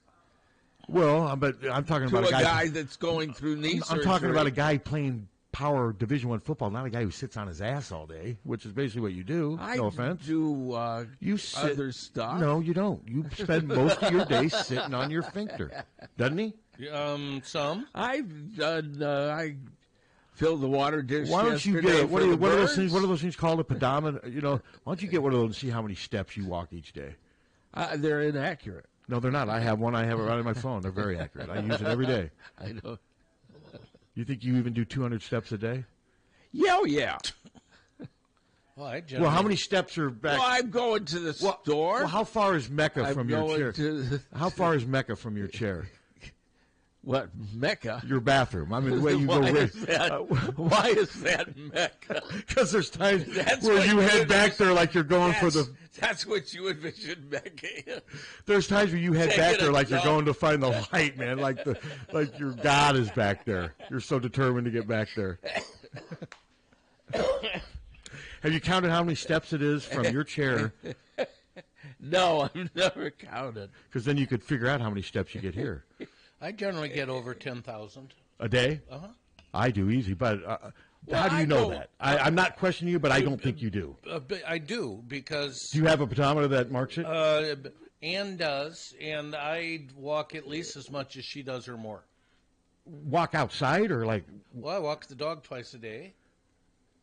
Yeah, but do you realize how far 5 and 6 miles is? I'm challenging. Yeah. I'm going to challenge you on that one. You go right ahead. I don't believe you on that one. Well, you are incorrect. But you don't have any way to prove it. I have. Okay. Unless Ann's numbers are wrong. Put the app in the phone and do it for me, and I'll show you. Because like yesterday, I walked 12,800 steps, but it took me an hour and 15 minutes of aggressive walking from Summit Street. Okay, I went to Bread Garden, and then I went to Hy-Vee yesterday. Right now I'm at 2,258 steps, but I got up and walked almost a mile at my house this morning. Let's see, yesterday, 11,233. But yeah, I've had a stretch since last April. I've only had 3 days where I haven't walked at least 10,000 steps. But that's a concerted effort. It's not just in my day. Mm-hmm. That's got actually a bad knee. I can't walk that. Well, luckily I don't have that right now, so you got to take advantage of it. But you should get one of these health apps in your phone. It'll tell you exactly what you do, and Except I would have to carry my phone around. Well, see, I take my phone with me every time I walk. It lets me know exactly how many steps. It's Tommy Lang, everybody. I just wanted to say, with all this discussion of health and aging, happy 80th birthday today to Keith Richards. 81. 81. Yeah. 81. Wow. Yeah. You're selling him short. You're a hater. Still his birthday. I thought he was older than that. I thought he was older than that. He's younger than Jagger. How old's Mick? Like 82, 83? Or 90. Charlie was the oldest one. Charlie was the oldest. I think he's 90 something. No, he's not. No. I think Mick's like 82 or 83. I would guess. But yeah, I mean, Keith looks better now than he did when he was 30. Jagger's 81. Oh, so they're basically right about the same age. About the same. For some reason, I thought Mick was older. I did too. Charlie Watts would be like in his mid to late 80s now if he was still alive, wouldn't he? 83 or 4. Yeah, he was almost Lennon's. Because Lennon, God, to think John Lennon would be 84 if he was alive right now. God, isn't that crazy? That is crazy. That's odd. 84. Yeah. Well, how old McCartney's pushing 80, isn't he? Oh, he's over 80. Oh, he's over 81. Yeah. Okay. McCartney's 81. Wow. Yeah. Joy and Wiley. Ringo's 83 or 4? Ringo was born the same year John was. Okay. 1940. I'm almost positive. He's 84 years old. Ringo is? Yeah. Tell you what, he still looks pretty good. Yes, he does. His hair is completely. I mean, he's aged well. Jet black. Gee, I wonder why. His beard's jet black. My mom was like that, though. 2 weeks before she went, she'd always make it black, jet black. Yeah. Yeah. I would love to go see Ringo. He's just never around here. As we said the other day. Well, I think he's coming to Des Moines. Oh, boy, not that I've seen. Did you see a date? Does he play a lot of Beatles stuff? He does the songs that he sang. Does. Because I love Octopus Garden, but that's his own solo. That wasn't the Beatles, was it? Do you know something? Yeah. No, that's Beatles. That was Beatles? Okay, Yeah. I thought that was his own. The McCartney's band on tour, they were just freaking great with the Beatles stuff. Fantastic they just band. were. Yep. Oh, I'm sure. Yeah. And that drummer was a great showman, and No, they're monster musicians. And do we know when the Led Zeppelin documentary is coming out? I mean, it's going to first come out on IMAX. I know that. It comes out on IMAX, and then it's going to follow the Andy Griffith Marathon on TV. Gladly. I'm looking forward to it. Now, will you watch it? What? The Led Zeppelin documentary? Probably. I definitely will. I will. I've seen clips of it. They got a lot of rare footage. I mean, they really. Yeah, I will. I mean, they have a picture of, like I said, they have video of John Bonham playing the drums when he was like 8. And I never thought I would see that. And that's pretty cool. But I know it says it's coming to start on and you said the closest IMAX theaters in Quad Cities? Yeah. Tommy Lang again. February the 7th, 2025. On IMAX theaters? Last night on Colbert, he had Elton John on the whole hour to talk about his documentary and other stuff. And it's on Disney Plus. It looks really good. They played a segment. I didn't know he collaborated with John Lennon. Whatever Gets You Through the Night was Elton John. Yeah. I didn't know that. Oh, yeah. Huh. I learned something. But it looks like a good documentary. A lot of footage of him working with John Lennon in the studio and stuff. And it looks like a good watch. I'm just going to watch it this I'll weekend. probably watch that. Yeah. Disney Plus. Well, a lot of documentaries are coming out, but then I'm thinking, well, a lot of these guys. The Beatles documentary's on Disney Plus, isn't it? The new. Yeah. Well, and the timing, a lot of these guys aren't going to be around in 5, No, 10 years. I mean, they're Led not. Zeppelin guys may not. It used to piss me off when the Blues Society in the Quad Cities would get these old blues people, and that's how they, not that this guy's a legend or anything, but, he's not going to be around forever. Used to piss. While true, yeah, I can see that. I'm just glad, though, that they do. Sometimes we wait until after the fact to do Yeah. stuff, and I'm glad sometimes that they're being more proactive. Like when they had Led Zeppelin for the Kennedy. I mean, God, to think that was 12 years ago. The fact that they were able to honor them while they were still, three That of them. was That was 2012. Seriously. Yeah, you believe that? No. 12 years ago when Hart sang that Stairway to Heaven. Yeah, it was excellent. Oh, it was. Sure was. That sure was. That whole show was, but that took it. You could tell how much that meant to those guys. Yeah. They were blown away by it. Yeah. And then when they lifted up the final carton and the even the bigger chorus came out. I mean, did you see Jimmy? Jimmy Page was like, "Whoa!" He couldn't believe. No, that was way the cool. amount of effort they. Yeah. put No, into that it. was absolutely. Yeah, those unbelievable. Yeah, I like stuff like that when they do that Because you can't envision until they did that. You couldn't envision anybody else doing that song. You imagine if it's Pink Floyd, Roger Waters just screaming from the balcony.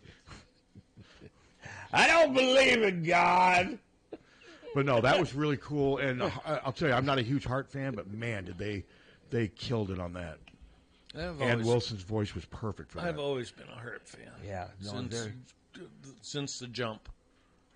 Jump to Their start. Well, when they were at the Oh. Mississippi Jam in Davenport, and they just were starting. This was in the 70s, and both of them just gorgeous and great guitarists. Oh yeah, no, I'll give you Just that. Great guitarists. Yeah, but no, Nancy's a fantastic player. Yeah. She's been having health issues, hasn't she? Yeah, but I don't think it's anything. Didn't it stop him from touring though? Yeah. Yeah. But no, Or was it Nancy or Ann? I think it was an Ann. Yeah. Okay. I knew one of them was. Yeah, I mean, I never hated Hart. I just, like Barracuda, it just never never worked for me. You like Barracuda? It's okay. I liked it, but anytime we had to change drummers, we're auditioning drummers. That was the first song they wanted to play. Why? It's just because it's a fun song for drummers to play. I like Dreamboat Annie. I figured it'd be Good Time, Bad Times by Led Zeppelin. That's some of the best drumming you'll ever hear. Right there. It caused drumming good song. Caused drumming to evolve. He did things in that song that no drummer had ever done before. What is what about I've read. Aha and Take on Me? Yeah, what about it? Remember that video? That video was popular. Sometimes I don't play things necessarily to get at you Yes, and you you're do. driving in. No, but then I think about it afterward. And then after giggle. I'm playing it. And It was funny. Molly did my request for message in a bottle the other day, Yeah. and I thought that was nice. And what does she do? She fires right back with Taylor Swift right after. Yes, she did. Well, with Taylor Swift's message in a bottle. Yeah. It's the same title. It's It's, like not the same song. It's like going from prime rib to cube steak. And I actually like cube steak better than I like prime rib, believe it or not. We had it was don't called like prime rib. it was It's called too minute rare. it was called minute Yeah. steak when I was growing up. My mom used to make minute Oh, steak. yeah. She'd toast bread. We'd have minute steaks. They were good. We used to get Steakums. Well, Steakums were great. Do they? Love Steakums. I haven't seen Steakums in a long I time. don't know if they still have them. So is cube steak the same as minute steak? What's the difference? I don't see minute steak anymore. Is it more processed? More loose. Okay. But minute steak was tenderized AF. And they were good, though. Yeah. I mean, she used to not grill them. Yeah. She'd cook them on a burner with butter and salt. They were good. No, they were good. real good. I used to love minute steak sandwiches. Yeah. And they were cheap. Put that on a piece of garlic Texas toast. Oh, that's what she used to do with butter on it. No, it was yeah. great. We used to do that a lot. Yeah, she made those a lot. But now, God, the other day I got pot roast, which growing up pot roast was considered sort of cheap food. The other day I had them at Hy-Vee cut one of the pot roasts in half because and it was still $14. So had I gotten the I've full, always loved pot roast. Oh, I love pot, but it's just so expensive now. Yeah. It is. I mean, it is super. I mean, it's like $15 a pound. And I'm afraid my beef tenderloin days are $34.99 a pound. Yeah, I'm not going to do that. I haven't had beef tenderloin since before COVID. And it is so good, but it's... Well, it used to be $12, $14, $13. Yeah. Now it's $35 a pound. $35 a pound, pass. Steak is probably, to me, steak and toothpaste is really expensive still, but steak's probably the most expensive. If you want to get like a good ribeye steak, one of those pre-packed ones, they're mid-20s. Yeah. A lot of them of any size are $25, $30. At Hy-Vee, think about that. You can get a meal at some of these steak places for $30. Yeah. Easy. Yeah. Depending on where you get it. Yeah, depending on where you get it. Yeah. But like Lone Star or Texas, $30 would get you some. Lone Star is, I like those are they're damn Texas good. Roadhouse. They're $30 good. would buy you a They're meal. damn good. Yeah. Oh, yeah, I agree with you. They're really good food. The only thing, the negative I got at Texas Roadhouse is, man, it gets noisy. Yeah. That building, it just... Is that the one where all the peanuts are on the floor? They don't do that anymore. I used to not like that. Fire hazard. Well, That's what I was germaphobe. told. I just. Well, you're not supposed to eat them all. Well, no, but it's just kind of gross, all gooey and. They're not gooey. They're peanuts on the floor. It's not peanut butter. You like that song, "Peanuts on the Floor" by Gigi Allen? Well, I think not sure if it'd be peanuts. I think now is time. Now, boys, wrap it up. So you think that Led Zeppelin documentary you'll enjoy that more than the Gigi Allen documentary? I hope so. Although the Gigi Allen documentary was interesting. See, the thing with you with Led Zeppelin, though, I take you as somebody that doesn't know a ton about Led Zeppelin. So you may actually find some stuff. Oh, of course. Yeah, whereas me, I know a lot about it because but I'm still looking forward to it. I really liked Led Zeppelin, the first 2 or 3 albums, and then they lost me. Yeah, their best albums were their first 4. Yeah.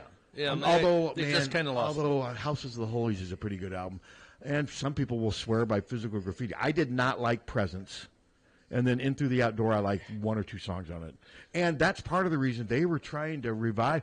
They didn't. In Through the Outdoor wasn't that well.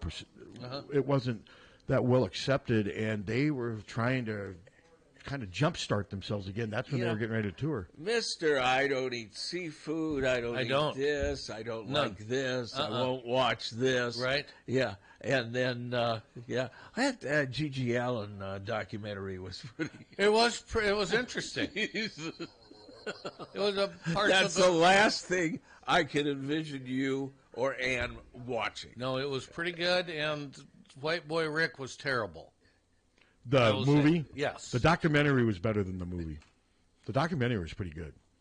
I mean, the movie, it was. So I would say the 3 recommendations you've given us, 1 was great, 1 was pretty good, and 1 was bad.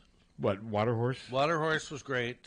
I got my neighbor. I'm getting her to watch. She hasn't watched The Waterhorse yet. She said she's going to do it sometime during the holiday season. No, the White Boy Rick movie, I could see why somebody didn't like it. But didn't you get a kick out of Matthew McConaughey's character in that movie? I just thought it was funny, him playing that. Yeah. It was, and that kid was not an actor, and I didn't think he was that good. No.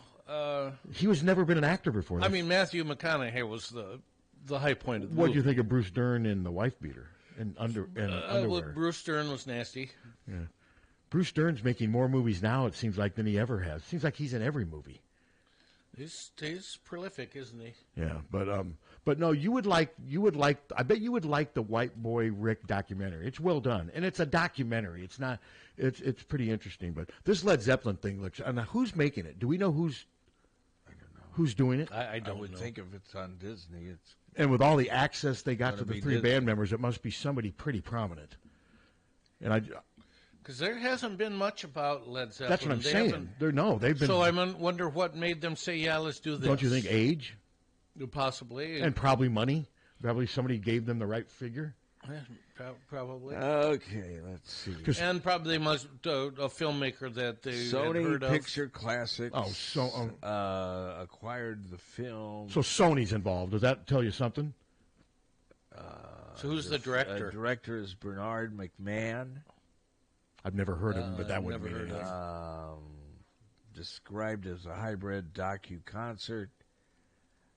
Yeah, there is a lot of music footage. Well, too. see, now that's great. Yes. See, I like that. A lot of old music footage. Well, there can't be any new. I mean... Well, I mean old, like, prior to Led Zeppelin footage. From the clip I saw, there's clips of way before Led Zeppelin. And the band helped with it. Yeah, it seemed like the band was very much involved with this. So, no, I'm really looking forward to it. Yeah. And so you say, what will be the first thing I will be able to, if I don't see it at IMAX, where will I be able to get it? You think the first? Somebody will be streaming it. Okay. And it's a question of whether it'll be Netflix and ultimately things don't always stay on one streaming service. They will frequently go to another one after a given period of time. How long it takes to stream, does that depend on how well it's perceived in accepted in the theaters? Well, it's only going to be in 200 theaters. 200 IMAX theaters. Okay. So it's going to go to stream pretty quick. So when you say pretty quick, months, 6 months? Probably. No, not 6 months. No, I bet you think it'll be before I would that? say a couple months. Okay. So you're thinking by next spring. By next spring, I might be able to get it. Yeah, I'd say maybe 6 weeks. Now, if you wanted to buy that thing somewhere, would you be able to buy it? Yeah. Oh, yeah. You can buy all this crap. I think that is one thing I would maybe. Well, we'll see how much. Wonder how much it'll go for. What would you guess? $7,500? Oh, sure. $7,500. Well, for the entire video of it. No. You think it'll be cheaper than that? Then $7,500. I don't know. 75 or $100. Oh, I thought you. No, I said 75 or 100. Wouldn't that be rough? That'd be less than that. Probably less. A little less than that. I would think in the 40s. In the 40s. Okay. All right, but no, I'm really looking forward to it. Watch it come out, $800. You know what I don't get is so you can go to Amazon and you can buy the movie. Yeah. Which I don't know why you would do because it's always on Amazon. But you buy the movie, and then if you drop out Amazon, don't you lose the movie that you bought? I would certainly think you do. Yeah, so why would you buy it? Why would you buy it? I mean, if you want to physically watch something over and over again, okay, but you can do that on Amazon. Well, yes, for some movies, yeah, but for the ones you can rent or buy, yeah, and for those, those generally stay as rent or buy, don't they? No, they don't. No, they'll go to rent eventually. There's movies coming out now that they make you, do you want to buy it? And they don't say you can rent it. Well, hey, we watched the movie that one guy recommended the other day, This Is Where I Leave You, or something like that. It was a good movie. Yeah? It was a real good movie. It wasn't... I didn't find it a laugh-out-loud movie particularly, but it was a really good movie. Yeah. With Tina Fey and... oh, gosh, who else was it? It was real good. And Jason Bateman was terrific. This new Jason Bateman movie. Jane Fonda. Yeah. She hasn't had any work done. Who hasn't? Jane Fonda. She looks pretty good. Damn good. Yeah. She's like 90. Well, she's 86, I think. She really looks. No, I saw she did something with Bill Maher recently. She did a sit-down interview with him. Got a little testy at times. Yeah, she doesn't take any ass. And he doesn't either, so it kind of they sort of conflicted on some stuff, but whatever. What are you gonna do? I think we've sunk this ship. Let's go Hawks. Go Hawks. We'll be back on. I got to talk to Don about try to get him on at least once next week. Because we will have had a lot of. I'd like to get his reaction to the first couple playoff games. Plus, we will have had a press conference with Hawkeye football, so we'll have a lot of football to talk about next week. So I'll talk about getting Don on. I don't know about necessarily Monday next week. We'll see. We can, since the season's, we don't have to necessarily just have. And you guys have nothing coming up that's going to conflict, right? No auctions or not for at least next. I mean, Christmas is a week from today. Well, yeah, we're not going to do anything. I will maybe the 23rd. Possibly, but I don't know. I don't know. We'll see. Maybe I will try to get him on Monday because I don't want to be too close to Christmas. Christmas is next Wednesday, right? A week from today. Maybe we'll wait until the week after. I don't know if I want to try to get Don on right before Christmas. That's all right. Well. I think that's. I'll see what he says. If he doesn't have a problem with it, I'll let you know. But I will probably shoot for the week after. But we're going to have him on at least a couple more times before the season's over. But yeah, we've got Iowa women's basketball Friday night against UNI, and then we got the men playing Utah in Sioux Falls on Saturday. Yeah. And what else is going on? Got the football playoffs starting on Friday. Friday night. I can't wait for Notre Dame. Is that the only game Friday? Yes. And then what's the game Saturday? I think there's 3 of them, aren't there? So Indiana and Notre Dame get the stage to themselves. They do. I can't believe I'm a Notre Dame fan worried about losing to Indiana. Okay, yeah, Saturday, December 21st, there are 3 playoff games. Okay. Hello.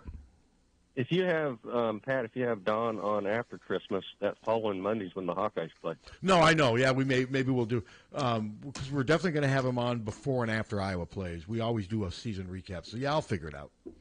Thanks. All right. Thanks. All right, police reports are next, starring Captain Steve and Tommy Lang. Hawkfanatic.com. Check it out. It's free. From the Harty and Stalker